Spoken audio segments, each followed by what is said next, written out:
कहानी की शुरुआत करने से पहले कहानी के पात्र को हम समझ लेते हैं ताकि कहानी बहुत अच्छे से समझ आए। कहानी में 3 पात्र हैं, कौशल, नेहा और जानकी। जहां कौशल और नेहा दोनों पति पत्नी हैं और जानकी कौशल की माँ है, यानी कि नेहा की सासू माँ। कहानी शुरू होती है जहां कौशल बालकोनी में खड़ा होकर सुबह के सुहाने मौसम का आनंद लेते हुए चाय की चुस्कियां ले रहा था। तभी नेहा आती है और कहती है कि सुनो, मुझे थोड़े पैसे चाहिए थे, मुझे ना एक साड़ी लेनी थी, त्योहार आ रहा है ना इसलिए। कौशल ने कहा, सैलरी तो मैंने माँ को दे दिया, तुम माँ से मांग लो। इस पर नेहा थोड़ा उदास हो जाती है और कहती है, नहीं कौशल, मैं माँ से पैसे नहीं मांगूंगी, मुझे बिल्कुल भी अच्छा नहीं लगता, रहने दो, मैं अगले महीने ले लूँगी। तो कौशल कहता है, अरे तुम्हें माँ से पैसे मांगने में क्या प्रॉब्लम है। नेहा ने कहा, कौशल, अब तुम्हारी शादी हो गई है, तुम्हें सैलरी में से थोड़े पैसे तो खुद के पास रखने चाहिए ना अपनी ज़रूरतों के लिए। इस पर कौशल ने कहा, इस बीच नेहा और कौशल के बीच थोड़ी तानातानी हो जाती है और कौशल कहता है कि अरे, मैं हमेशा से ही अपनी पूरी सैलरी माँ को ही देता आया हूँ, तो अब इसमें नया क्या है और तुम्हें दिक्कत क्या है, मांग लो ना माँ से पैसे, माँ तुम्हें देती तो है पैसे जब ज़रूरत होती है तो। नेहा ने कहा, बात देने की नहीं है कौशल, बात है कि मुझे हर छोटी छोटी चीज़ों के लिए माँ से पैसे मांगने पड़ते हैं, चाहे मुझे बिंदी लेनी हो, लिपस्टिक लेनी हो, हर चीज़ के लिए मुझे हमेशा माँ से पैसे मांगने पड़ते हैं और ये मुझे बिल्कुल भी अच्छा नहीं लगता। कौशल, बात को समझो, कुछ पैसे तो खुद के पास भी रखा करो, रहने दो, मैं अगले महीने ले लूँगी। और यह कहकर नेहा थोड़े गुस्से में आंसू बहाते हुए कमरे में चली जाती है। अब दूसरे दिन की शुरुआत होती है जहां कौशल की माँ सोफे पर बैठी हुई है।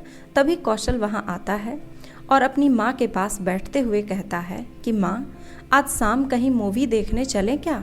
यह सुन नेहा के चेहरे पर खुशी की लहर दौड़ जाती है, जो फिलहाल अभी रसोई में काम कर रही होती है। वह इतनी खुश होती है मानो कि सालों बाद आज कहीं घूमने जा रही हो और दौड़कर कौशल के पास आती है जहां उसकी माँ जानकी भी बैठी होती है। कौशल नेहा से कहता है, तुम भी तैयार हो जाना शाम को। तो नेहा हाँ में सर हिलाते हुए मुस्कुराती है और फिर कौशल ऑफिस चला जाता है। शाम को ऑफिस से आने के बाद सभी जाने के लिए तैयार हो जाते हैं। कौशल कार में बैठा होता है, नेहा भी उसके साथ आगे वाली सीट पर आकर बैठ जाती है। जानकी पीछे वाली सीट पर बैठती है। तभी कौशल कहता है कि माँ, आप पीछे क्यों बैठ गई, आप आगे आइए। तो जानकी कहती है, अरे नहीं बेटा, अब तुम्हारी शादी हो गई है और मैं हमेशा तुम्हारे साथ थोड़े न रहूँगी, तो नेहा को ही बैठने दे। इस पर कौशल कहता है कि नहीं माँ, आप ही मेरे जीवन में हमेशा से नंबर 1 रही हो और हमेशा रहोगी, इसलिए आप आगे आइए और बैठिए। वह नेहा से कहता है, नेहा तुम पीछे जाकर बैठो। नेहा कुछ कहती तो नहीं, पर उसे मन ही मन बहुत रोना आता है। वह उठकर पीछे की सीट पर चली जाती है।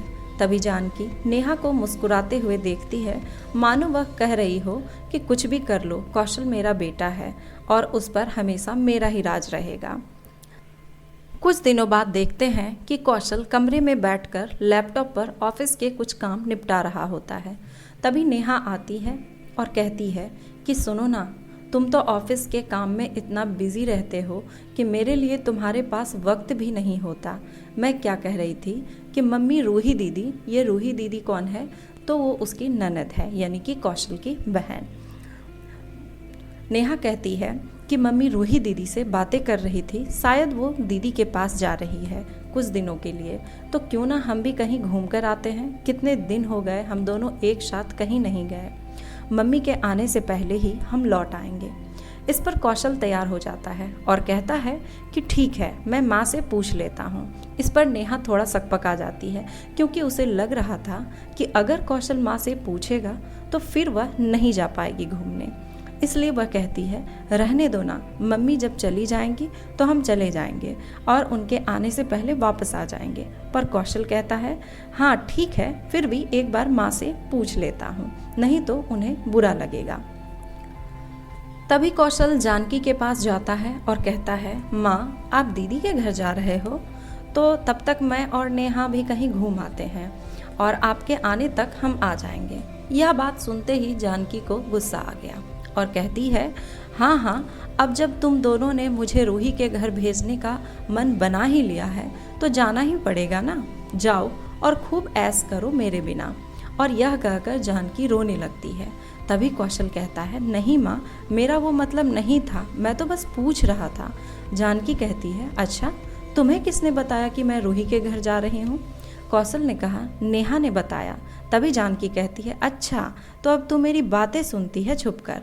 नेहा सहमे हुए कहती है, नहीं मम्मी जी, ऐसा बिल्कुल नहीं है। जानकी रोती जा रही थी और कौशल उसे चुप कराने की कोशिश में लगा था। माँ को रोता देख कौशल नेहा पर चिल्लाकर कहता है कि नेहा, माफ़ी मांगो माँ से। अब तो जैसे नेहा के सब्र के बांध टूट गए। उसने कहा, जब मेरी कोई गलती ही नहीं है तो क्यों मांगू मैं माफ़ी? कौशल माँ से कहता है, आप चुप हो जाइए माँ, हम कहीं नहीं जाएंगे, आप आराम से दीदी के पास जाइए। इस तरह कौशल अपनी माँ को चुप करा देता है और उन्हें यह विश्वास दिलाता है कि माँ आप आराम से जाइए, हम कहीं घूमने नहीं जा रहे आपके आने तक। कुछ दिन बाद हम देखते हैं कि कौशल नेहा को आवाज़ लगाता है कि नेहा, मेरे लिए एक कप चाय लेते आना। पर ये क्या, नेहा तो अपना सामान लेकर कहीं जा रही थी। कौशल ने पूछा, तुम कहाँ जा रही हो नेहा? नेहा ने कहा, मैं अपने घर जा रही हूँ। इस पर कौशल कहता है, ठीक है, अभी तो माँ भी आने वाली होगी, उन्हें आने दो, तब तुम चले जाना माँ से पूछकर। नेहा कहती है, नहीं कौशल, अब मुझसे नहीं होगा, मैं यह घर हमेशा के लिए छोड़कर जा रही हूँ। कौशल कहता है, तुम पागल हो गई हो क्या? जाओ जाकर खाना बनाओ, माँ आ रही होगी। नेहा कहती है, नहीं कौशल, मुझे लगता है कि मेरी इस घर में कोई खास ज़रूरत है नहीं। जहाँ तक काम का सवाल है, तुम्हारे पास तो बहुत पैसे हैं, तो एक मेड रख लेना। और हाँ, जिस दिन तुम्हें लगे कि जितनी इज्जत तुम अपनी माँ को देते हो मैं भी उसकी उतनी ही हकदार हूँ, तो तुम मुझे लेने आ जाना, शायद मैं लौट आऊँ। अपना ख्याल रखना, कहकर नेहा चली जाती है। कुछ देर बाद जानकी आती है तो वह घर में नेहा को नहीं देखती, तो कौशल से पूछने लगती है कि नेहा कहाँ है? कौशल कहता है, माँ, वो अपने मायके चली गई। जानकी कहती है, उसे मायके जाने की क्या ज़रूरत आन पड़ी थी? तो अगर जाना ही था तो मेरे आने का इंतज़ार कर लेती। इस तरह से तुम्हें अकेले छोड़कर क्यों चली गई? ये भी नहीं सोचा कि तुम्हारा ख्याल कौन रखेगा? कौशल ने कहा, नहीं मम्मी, वो हमेशा के लिए मायके चली गई है। जानकी कहती है, उसे कमी किस चीज़ की थी? इतने ऐसो आराम से तो रह रही थी यहाँ पर। कौशल कहता है, हाँ माँ, पर शायद ये उसके लिए काफ़ी नहीं था। इस पर जानकी कहती है, अच्छा हुआ चली गई, वो तो तेरे लायक भी नहीं थी। मैं कोई अच्छी सी लड़की देखकर तुम्हारी शादी करवा दूंगी, तू चिंता मत कर। यह बात सुनकर कौशल को थोड़ा अजीब लगा, पर वो कुछ कहता नहीं और ऑफिस के लिए निकल जाता है। तभी वह कार की चाबी भूल जाता है, तो वह आवाज़ लगाता है कि नेहा, जरा चाबी लेकर आना। लेकिन फिर उसे याद आता है कि नेहा तो है ही नहीं। इसी तरह कई बार वह नेहा को पुकारता है हर किसी काम के लिए, और उसे बाद में याद आता है कि नेहा तो घर पर है ही नहीं। अब कौशल को हर उस पल की याद आने लगती है जब नेहा उसके कुछ मांगने से पहले उसके पास लाकर रख दिया करती थी। अब वह उसकी कमी को झेल नहीं पा रहा था। वह ऑफिस से घर आना नहीं चाहता था क्योंकि घर उसे काटने को दौड़ता था। तभी एक रात वह देर से घर लौटा। जानकी ने दरवाज़ा खोला तो देखा कि कौशल लड़खड़ाते कदमों से अंदर आ रहा है। जानकी ने कहा, तूने शराब पी है क्या? तू तो कभी शराब नहीं पीता। कौशल अपनी लड़खड़ाती जुबान से कहता है, नहीं माँ, और अपने आंसू पोंछते हुए कहता है, माँ, मैं नेहा के बगैर नहीं रह पाऊँगा। हर वक्त मुझे उसकी याद आती है। माँ, ऐसा लगता है घर में रौनक ही नहीं है। एक बात बताओ माँ, क्या मैं एक अच्छा बेटा नहीं हूँ? और रोने लगता है। जानकी कहती है, नहीं रे, तू तो बहुत अच्छा बेटा है। कौशल कहता है, माँ, तो नेहा क्यों नहीं खुश रहती मुझसे? माँ की आंखों में आंसू आ जाते हैं।